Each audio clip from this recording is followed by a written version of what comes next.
We're here. This is it. Malibu Dan, episode 23 for Better or Worse, part 2, the series finale. Ooh, the climax of all of this Malibu Dan. We finally get to let our spum fly. It's a wrap, baby. It's a wrap. It's over. Can't wait. Thank God. And I mean that as a Christian. I'm not taking his Lord in vain. Thank God that this show is over. I'm so happy. We are down on our knees, thanking the Lord Christ that we never have to see Arlen ever again. That's not true. We will be watching other shows that I'm sure he will be in. So, and we're signing up for the Heller method, and we're going to learn how to act. So we're going to be seeing a lot of Arlen. Well, we definitely are going to sign up for the Heller method. We're probably going to take over the Heller method and just become his disciples, probably. What we should do is we should learn one other form of acting and then take the Heller method and then combine those two together and then create our own acting school that's called like whatever it would be, the Heller something or other. And then that becomes we make make a bill off of the back of the Heller method. Smart. What's another type of acting? Like tantric acting? Is that a thing? Where you just get right to the edge of emotion and you never quite commit to that emotion for hours. I think that's edging. Yeah, that's what I'm talking about. Also, the fight I was trying to think of last episode was called the Thrilla in Manila. I just wanted to get that right out of the way, right off the top. That is a real boxing match. I wasn't losing my mind. It's a real match called the Thrilla in Manila. Look it up. It's been weeks since we recorded that episode, so I don't even remember who was in it. George Foreman, maybe? Or Takei? Yeah, George. Yeah. Famed Star Trek actor George Takei. Why wasn't he in this show? I feel like he would have slipped right in really nice in this show. I think he would have slipped in a little too easily, if you know what I mean. I do know what you mean, yeah. God, we're finally done. Well, no, that's not true. We still have a whole episode to talk about, and then we can pat ourselves on the back for a job well done. So, I mean, we don't have to talk about it. We could just say it's done. No, let's talk about it. There's a lot to unpack in this sad finale of this boomer central show, Malibu Dan the Family Man. Where do we start? Well, the first thing I have written down is that Dan's dad isn't wearing socks in his running shoes, and that really bothered me for a lot of the episode. Are you sure they're not just like super shallow anklets? I don't think so. There's not even a hint of sock in his shoe. I think he's just not wearing socks because that's like, you know, in Malibu you wear like boat shoes and stuff like that, and you don't wear socks with boat shoes.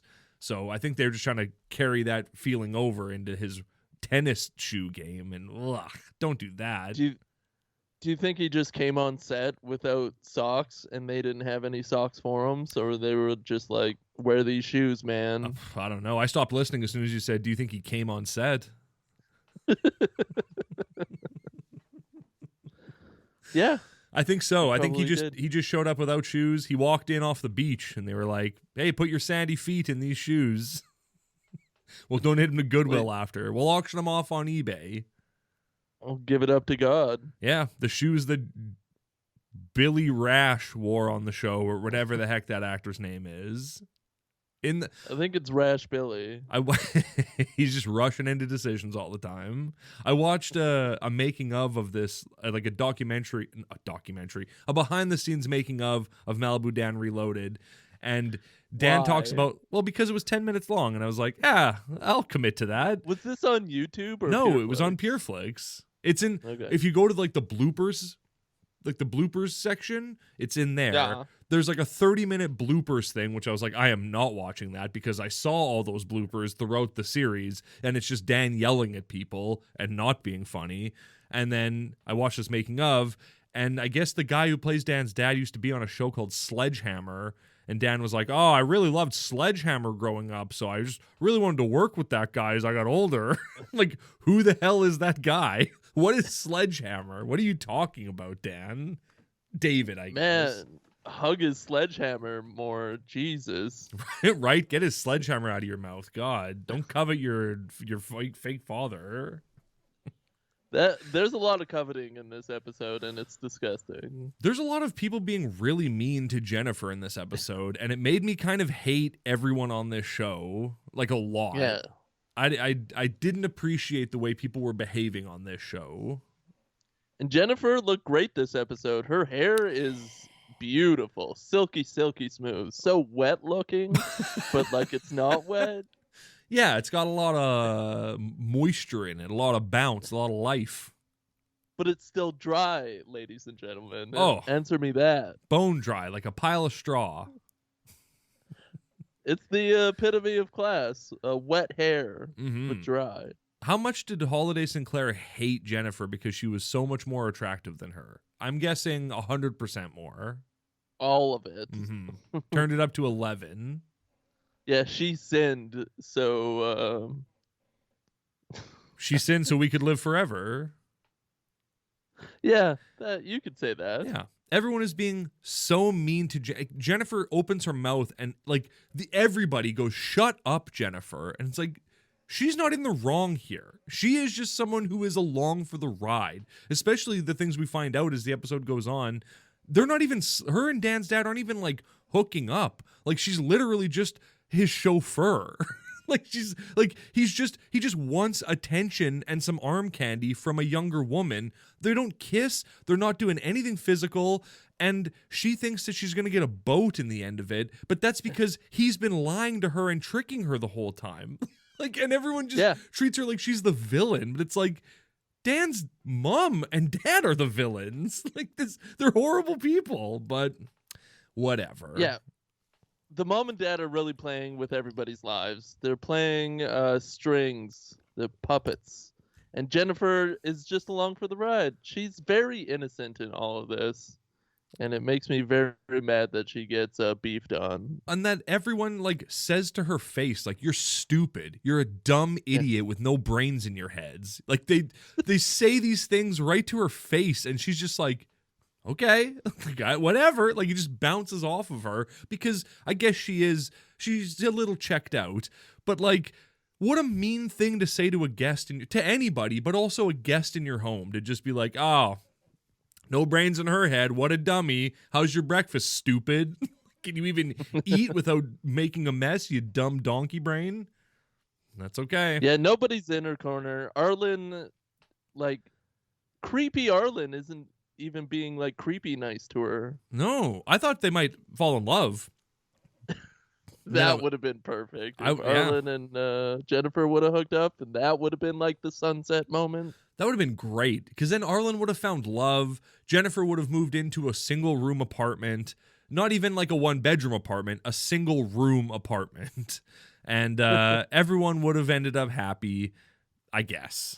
Happier than except they do. for Jennifer's fiance, which we never get to meet. Right, I forgot about Jennifer's fiance because he's not mentioned at all in this episode, and we watched the first episode weeks ago, so I don't remember even really a lot that happened in that one. Well, you got me remembering, and I remember.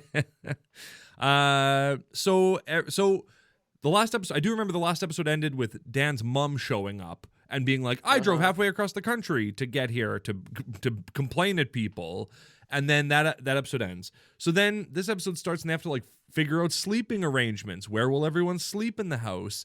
And so everyone ends up sleeping, like, I guess, I don't know exactly how it works, but Dan's dad sleeps in Dan and Kate's room. Dan's mom sleeps in Emily's room, I'm guessing. And then Dan and Kate sleep on the couch, and Emily and Jennifer sleep on the floor. Which, the whole time they're sleeping, and Emily's like, "This is weird sleeping on the floor." All I could think of was like, there's a love seat behind you. There's a whole couch in the back corner. Why isn't anyone sleeping on that? Doesn't matter. Super comfy one. Yeah. A nice little comfy, perfect for Emily's size. And I'm pretty sure there's a guest room too.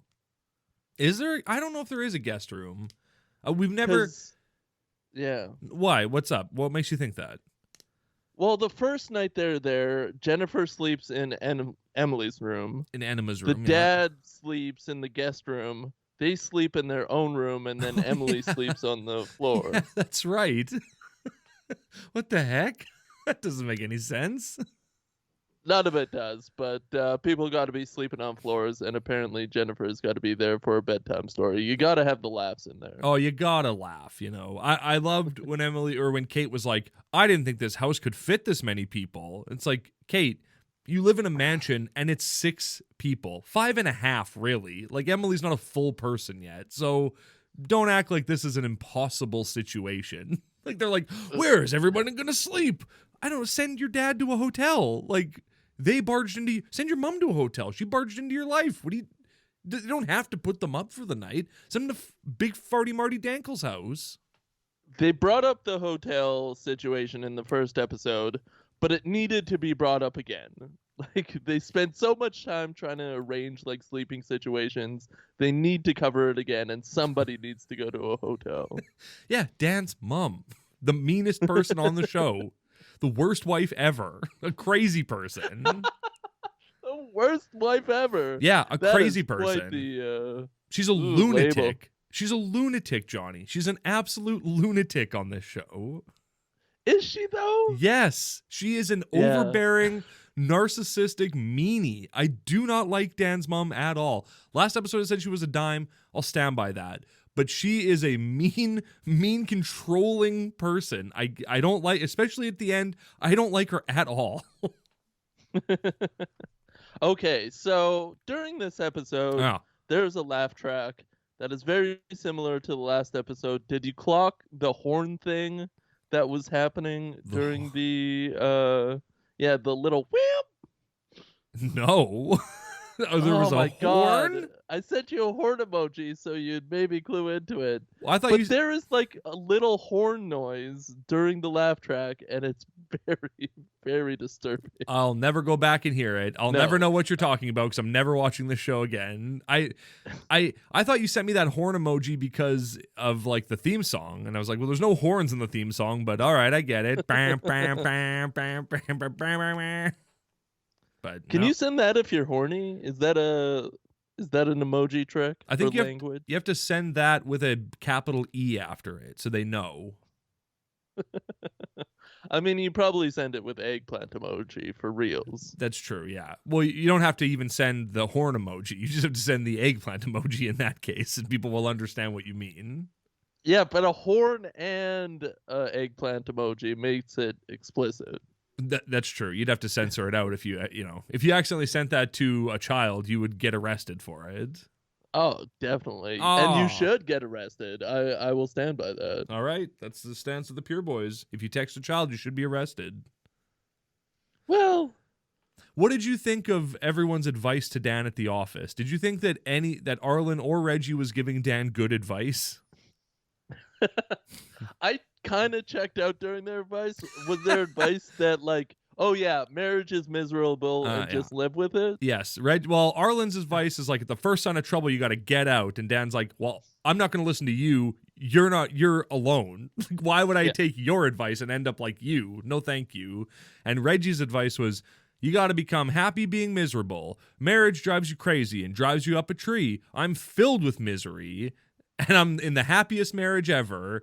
I mean, what is this? What do they think marriage is? Like, what kind of life does Tommy Blaze live that he's just like hates his wife like so much? I don't get it. I feel like that was a through line with sitcoms between like the 60s and the 90s is that marriage is just miserable. You eventually just hate your partner, and that's just the way life is. Yeah, you got to dance with the one who brought you, and it's and you know what? Even if your wife is a total bag who drives halfway across the country to yell at you in front of your kids, you know, you got to just take her back. Even if you tell your wife, I feel like my voice isn't heard and I'm not appreciated as a person and my sacrifices fall on deaf ears, and she goes, shut up. You should go, all right, yeah, I'll take you back. A great idea. Let's go out and drive and laugh and have a good time. The end.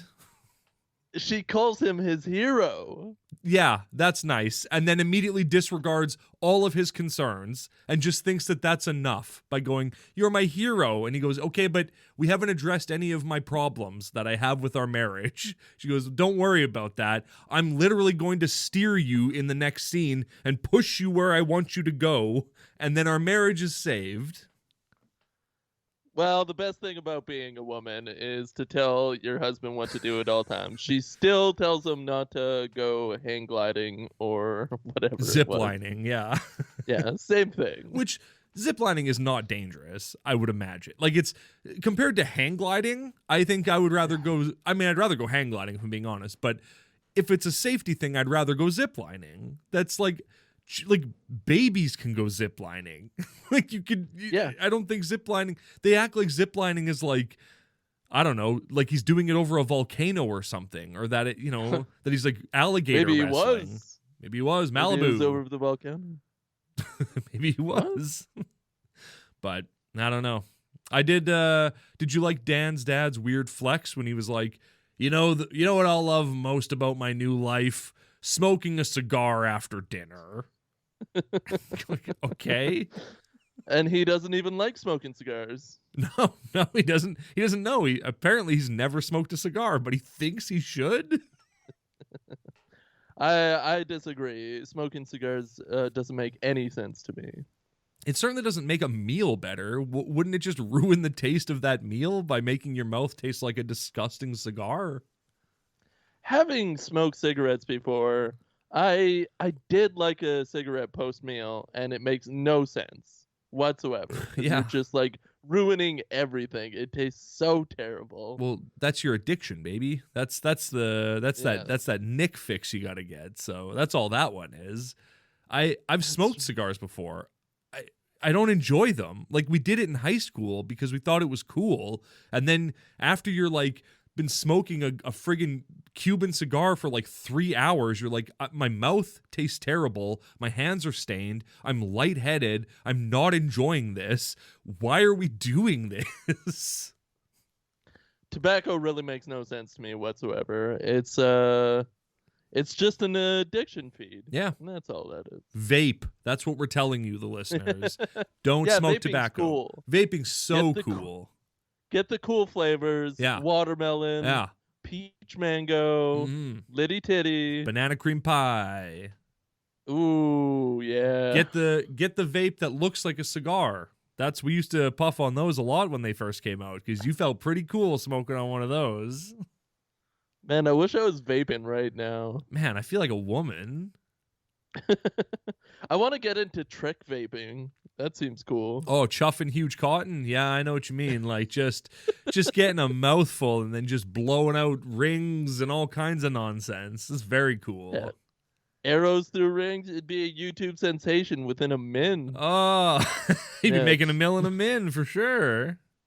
Blowing vape onto a desk and then spinning your hand really quickly to make it look like a tornado as it comes up. Woof! Very cool.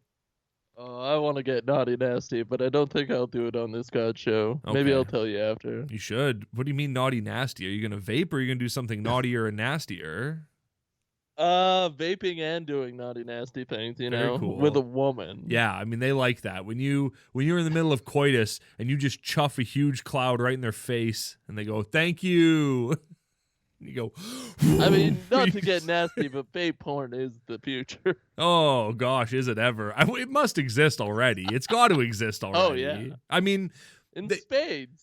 Yeah, for sure. They talk about, like, there's always that, well, I was gonna say there's always that running joke, but there's that old joke about, like, a woman smoking a cigarette with her, privates. And I wonder if people if they vape with that too. If you go to like Tijuana and you pay a little extra money, you can watch a woman hit a jewel with her vagine. You know what I'm talking about? Or butt. Or a man doing it. That's true. With the Fudge Factory. Open those doors up for business. Chuff huge clouds out of your butt. That would be, okay, I would love to see someone blow a huge vape cloud out of their butt. I think that would be hilarious. That would be like, that's like seeing a fart in real life. That's like a hilarious thing to do. And it would smell like cotton candy. And you'd go, These are the finest farts. Like a connoisseur would love them, want to collect them. Well, it would smell like cotton candy and farts. Not necessarily. Not if you just like you can suck air into your butt. You don't have to. Yeah, of course you can. Yeah, There's no disputing that you can suck air into your butt. And then it comes out, but it's not like it's a fart made by the food that you eat. It's just air that you've sucked into your butt, and then you let it out, and it just becomes a fart. It wouldn't necessarily smell like a fart, I don't think. Well, it depends how clean your butt is, because you are still clean. taking air into your rectum. If you're putting a jewel in your butt, you're cleaning your butt first, for sure. You're definitely doing that. You would hope. Also, think of the nick high you would get off of just sucking vape into your butt, just straight into your bloodstream. You'd be buzzing after that. Hooping You're a right. vape? I wasn't thinking about that right away. Oh, but now that you brought it up. Why aren't we doing this right now? Should we turn off the pod and just like do this with our lives? Turn off the pod, get some jewels, and just take turns huffing vape juice up our butts. That sounds awesome, actually. Over Skype, sell it on OnlyFans? That's the OnlyFans, is us selling feed pics and vaping out of our butts. And if you want to see it, pay $29.99 a month, and we'll give you all of it. I love how we've changed our OnlyFans like quite a bit, but we always keep the feet pics. It's got to be, that's like the meat and potatoes. That's the the basis of the whole thing. Yeah, and then the rest that's what brought us to the show. Exactly. Yeah. Is that a baseball analogy? I don't think so, but it should be. I think it's a bowling analogy. Oh, I like that too. Who do you think you are? I am, you know? That's what the Lord said. Yeah. Praise him. Praise the Lord. Other stuff happens. Dan's mom says that if her and her dad get a divorce, or if her and Dan's dad get a divorce, she's gonna move in with Dan. Where she should have been like, "No, you're not. What are you talking about? Why would you do that?" It's not like that. No, and like she's like, "Well, I can't afford the house by myself." And it's like, "Well, then sell the house and get an apartment. Like, you're not moving in with us. You're an adult. What do you do? We can't even have 6 people in this house. You think we can have 4 permanently? I don't think so." Not gonna happen, woman. You can't just move into your son's place. Like, maybe for a month. Like, sure, you fall on hard times. You can come stay here for like a little while until you get your feet under you. Like, I get that. Divorce, especially after 50 years or whatever, would rock your world. So sure, here's a soft place to land. But you're looking for an apartment after like day 4. You're out there searching for stuff. You're not living here now. Don't unpack your bags. We're not even putting a dresser in your room. Just get ready to move again. I'll give my in-laws 24 hours, maybe. That's true. Hey, if your in-laws divorced, they can come stay with me. I love your in-laws. Yeah, they're pretty great, but still, they can stay in a tent in the backyard for a couple of days. That'd be pretty cool, actually. That'd almost be worth the divorce to get to sleep in a tent for a couple of days. Woof. Yeah, I think I'm gonna set up some rose petals and set up a tent in July and have a date with my wife in my backyard. Lovely. That sounds very nice. Yeah, do you want to come? No. Do you want to be our waiter? Yeah. I've done that before. I've been a waiter on people's dates before. Oh, yeah. Yeah, you'd probably get that job pretty easily, hey? Yeah. You could probably do that for a living. I could just probably make so much money. I could probably do that for a living. Yeah, be someone's waiter. Oh my God, no. As I was growing up, I had like one promise to myself, and that's I would never work in the food industry. I didn't want to work at like a fast food joint. I didn't want to be a waiter or anything like that. Because I knew I wouldn't be good at it. I have a terrible memory. So the idea of like bringing a tray full of food to a table and being like, who ordered what? I have no idea. I could not do that. And B, I don't do well under pressure. So the idea of like, let's go, come on, we gotta get, I would crumple. I would hate it. And then fast food was just hell work. So I'm not doing that. So I'm better than that. I'll work at a gas station before I work at a fast food restaurant. I think you clocked it right. As a person who worked in the food industry, it's pretty much heck.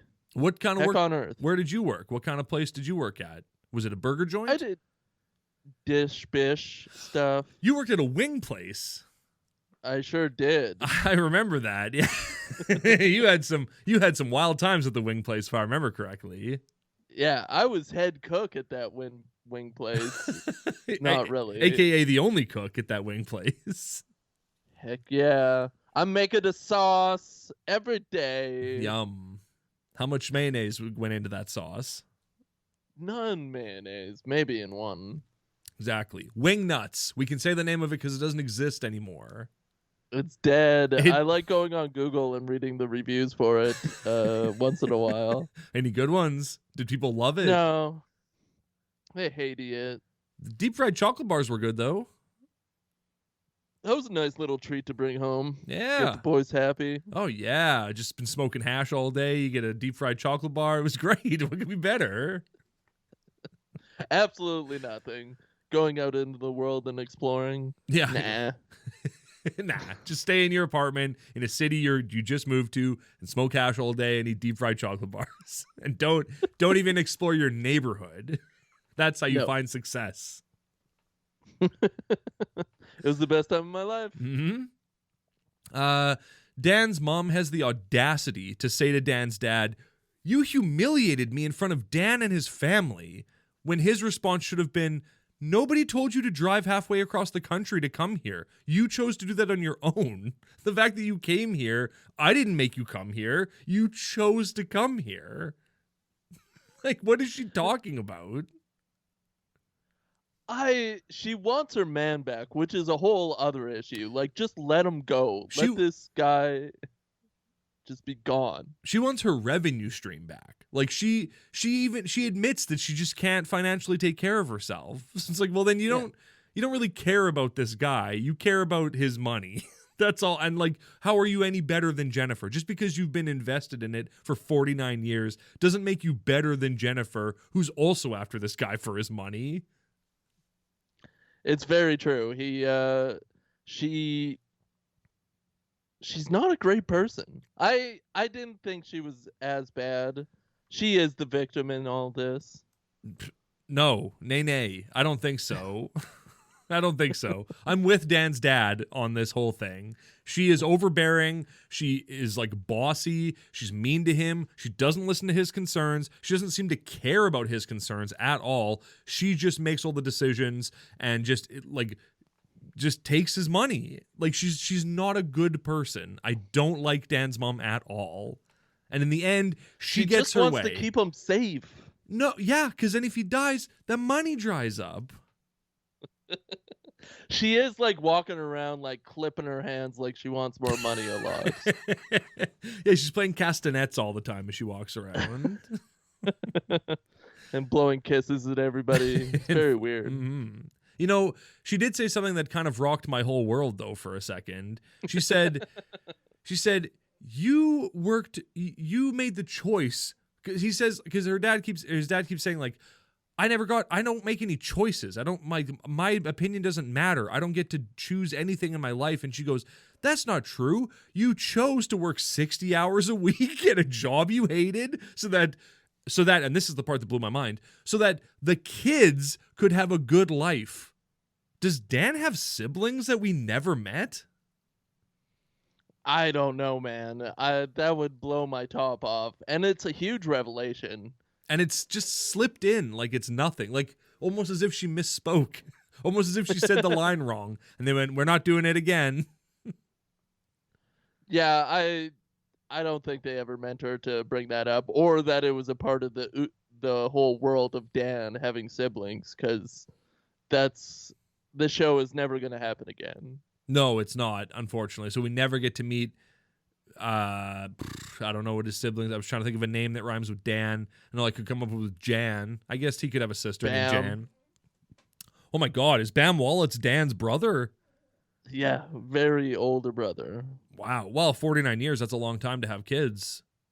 They could have had one right at the start, and then Dan a little later on. Right at the start. Like maybe even pre-marriage, and then they got kicked out of their commune. Yeah, for sure. They were Hare Krishnas, and then they became Catholic as frick. And that's what made Bam Wallet so resilient to life and successful. Exactly. Oh, we don't even get to say goodbye to Bam Wallets. I don't even remember the last time we saw him. What was he doing? Was it the Nicole episode? The axe? Yeah, I think so. Yeah, where Nicole's family is there and they're con artists, and he cons them. That's a good send off for Bam. Actually, I like that. That's pretty good. That should have been the last scene of this whole series. Is Bam Wallets sitting there with his axe, conning the conman. That sounds great, yeah. Or Bam Wallets using his grandfather's axe to chop his leg off after getting caught in a saw-type trap. Yeah, there should have been more saw-type traps in this show. Like, why don't shows just end like that? Why isn't there just a thing where it's this nice family sitcom and at the very end, they just cut to a side character in a horrible situation, like a 127-hour situation or something like that, and it's just... You just get this peek at this horrible moment in this person's life, and then the end credits roll, and you never see any of these people ever again. Like, Eric Estrada is, gunned down by... Like, he's killed like that guy in The Godfather when he's at the, toll booth, and 50 people pop up and machine gun him. Yeah. Which is an honorable death, of course. Of course it is. And that's what he deserves. He's an honorable man who would never drug women. He deserves an honorable death. He wasn't in Reloaded at all. Goodbye, Eric Estrada. We don't ever... I don't remember his send-off, and I don't care. No, it was just Sexy Vic. It was just Vic, yeah. Yeah, well, Vic Mackey. Mackey. Some big old bitties. Well, I guess, yeah. So... Everyone ends up happy except for Dan's dad, who's just miserable, and he's living Reggie's life at the end here. He's stuck in a miserable marriage, and he's a happy man because he's learned to embrace the misery and be happy about it. And so Dan's parents leave, Dan and Kate hug, their mics rub together, and it's very awful. He picks her up and spins her around. She asks if he's hungry, which is code for horny. He says yes, and that's the end of Malibu Dan the Family Man. Good night. Kate and Dan seem genuinely happy during that scene, and I think it's just because the show's ending and they know it. I will say, in the behind-the-scenes documentary I watched, Kate seems like a really... out of all the people they interview, she seems to be having a good time, and she seems like the nicest and the most fun, and she's like smiling with her eyes instead of being all tired like everyone else, and like... I appreciated Kate a lot in that behind-the-scenes stuff. She seems... I like her a lot more. She's probably my favorite cast member, after Arlen, of course. Yeah, based on the bleepers alone, she just seems fun and bubbly and, genuinely trying to have a good time with this situation, which I don't know how... Like Alan Jackson. She's trying to be like Alan Jackson, having a good time. You gotta stop sending me that YouTube video every hour. Why not? It's great. It's guaranteed good time. He makes the longest line dancing line in he sets a world record for longest line dancing. It is fabricated. It is? Maybe. I don't know. It's not like it's never been confirmed. I've been Googling it. I can't find any confirmation about it. Yeah. But I did see that China set the world record for longest line dancing in 2016. So my hope is that Alan Jackson did set that record in 2008, and then in 2016 China was like, you know what, we're just gonna take it, and then they just did it, and that's so funny to me. That's perfect for China because they have all that land, yeah, and they have all those Chiners. Oh, I got so many Chiners.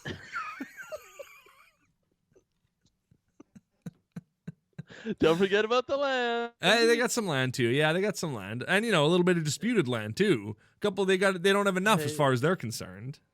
Let's get into it. Not a political podcast. We stand with Hong Kong. I stand with China. Wow. All right. Wow. This has got taken up to a new level. They're Christian, right? Maybe. Like, on the whole, I know some of them are a little weirdos, but wow. On the whole, China's pretty Christian. I don't know. Hey, what did you think of, in general, what did you think of Malibu Dan the Family Man? Let's give our closing thoughts on this show. Hate is a strong word. What about Haiti? but I do hate this show. I remember the days of yore when we first got into this, and I was just plum tuckered to watch an episode of this show. I couldn't wait to get my teeth into another episode of Malibu Dan. Yes, it was because it was the start of this podcast, and we were young and free, but I loved everything about it. And now my mouth is filled with sand, and my heart is filled with sand, and my fingers are so filled with sand, it's unbelievable. I got sand fingers for this show. Oh no. And I thought throughout the run of this show it just got worse and worse and harder to watch, and that I don't think I fully recovered from that Arlen episode. And watch the Arlen episode, and that's how I feel about this show. Oh, yeah, that's a pretty good summation of it. The Arlen episode really encapsulated our feelings too. Like, I felt like watching that episode, I was like, we're Malibu Dan, and Malibu Dan the Family Man is Arlen. Where we're like, oh, on the outside, you look like you really got it together. And then you look at it a little closer and you go, oh, this is the saddest, most awful thing ever. I hate this. I'm actually so relieved that Reloaded ended up being what it was, which was just a reordered series of Malibu Dan, so that we don't have to watch 23 more episodes of this show. Could you imagine if now we had to watch 23 more episodes of another Malibu Dan show? Well, we kind of do, because next week on the pod, we're watching a little show called Hitting the Brakes, which is basically Malibu Dan in a different setting, starring most of the same people. So our Dante's Inferno style journey through hell continues as we head to the next level of hell on Hitting the Brakes. I think it's going to be a nice reprieve. I think it's going to be a little different. Probably the exact same though. It's going to be identical. I feel like there's going to be some southern yucks. I don't know, but I do think we should maybe not watch Hitting the Brakes. Instead, we should just watch all of Frasier, and then once we're done Frasier, then we can come back to whatever kind of stupid Christian show we want. But, you know, Frasier's always there. You mean Five-Sure? Yeah, I'm talking about when we're never doing Five-Sure. I can't believe you're yucked on Five-Sure. I can't believe we're having this conversation right now. I can't believe we're having this conversation on air. Yeah. Anyway, listeners, don't watch Malibu Dan the Family Man. Watch the Arlen episode. That's all you need to see. And watch Frasier instead. That's a great sitcom. Really well made. Really great characters. Until next week, I love you. I love you. We love you. Should we keep talking about this? Sure. Hey baby, I hear I'm cool with that. Yeah. Tossed salads and scrambled eggs. Oh my. And maybe I seem a bit confused. Yeah, maybe, but I got you pegged. Peg. But I don't know what to do with those tossed salads and scrambled eggs. Peg. This is going to get us demonetized. That's okay. We don't get enough views to get money anyway. All over my face. What is a boy to do? Frasier has left the building.